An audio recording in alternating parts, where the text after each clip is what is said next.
अच्छे बच्चे कैसे बैठेंगे?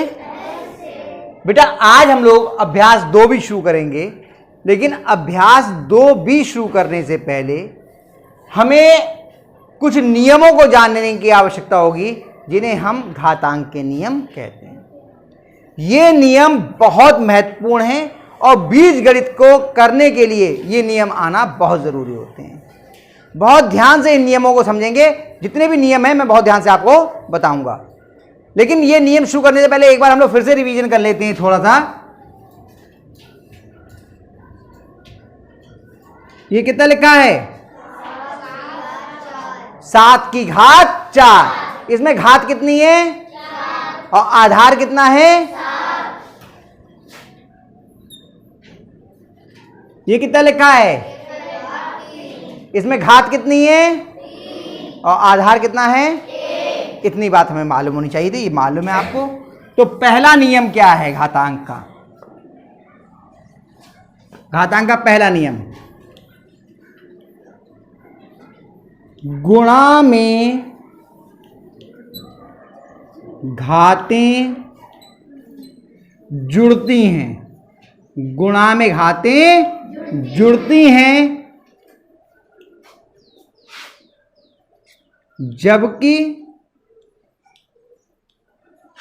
आधार समान हों।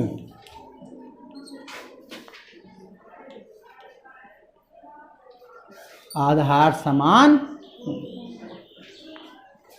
पहला नियम यह, गुणा में घातें जुड़ती हैं, लेकिन कब? जब आधार समान हो। जैसे हमने लिखा x पे घात 4 गुणा x पे घात 3।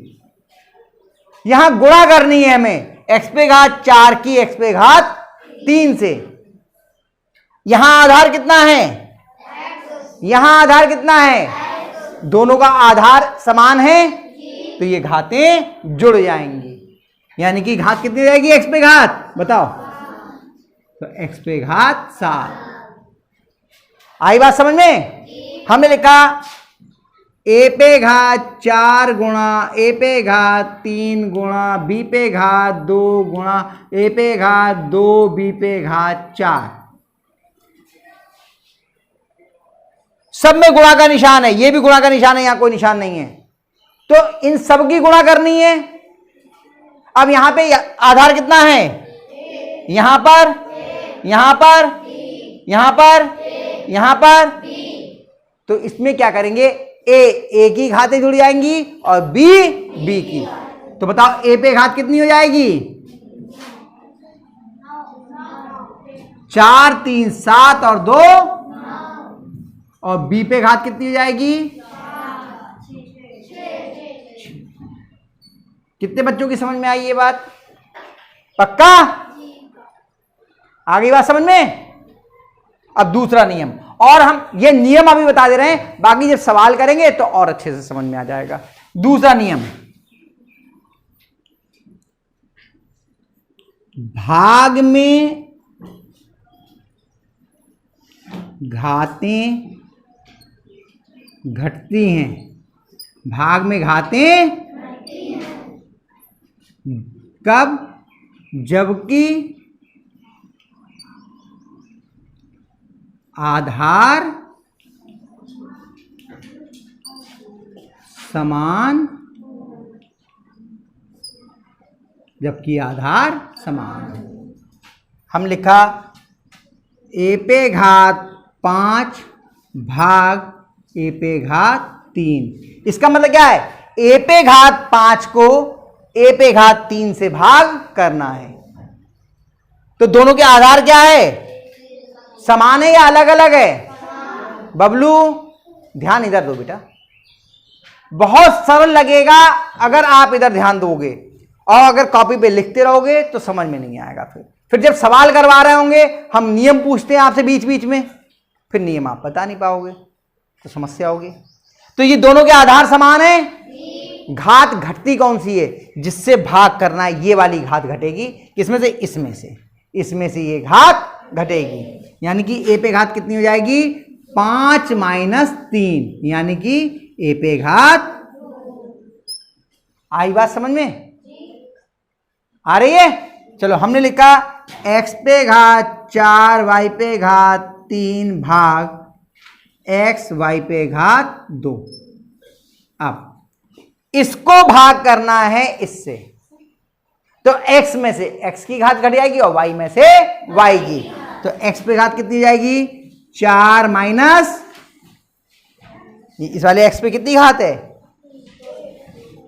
हाँ जब कोई घात नहीं होती तो कितनी होती है 1, और y पे कितनी हो जाएगी 3 माइनस 2 बराबर x पे घात कितनी बची 3, और y पे घात लिखी जाएगी नहीं, ये घात लिखते ही नहीं है, y लिख गया तो y पे घात 1 हो गई। आ गई बात समझ में, ये 2 नियम समझ में आए। गायत्री आए बेटे समझ में। तीसरा नियम,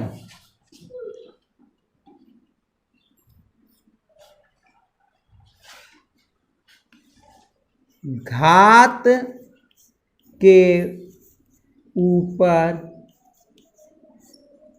घात हो तो घातों की गुणा हो जाती है। कैसे? जैसे हमने लिखा x पे घात 5,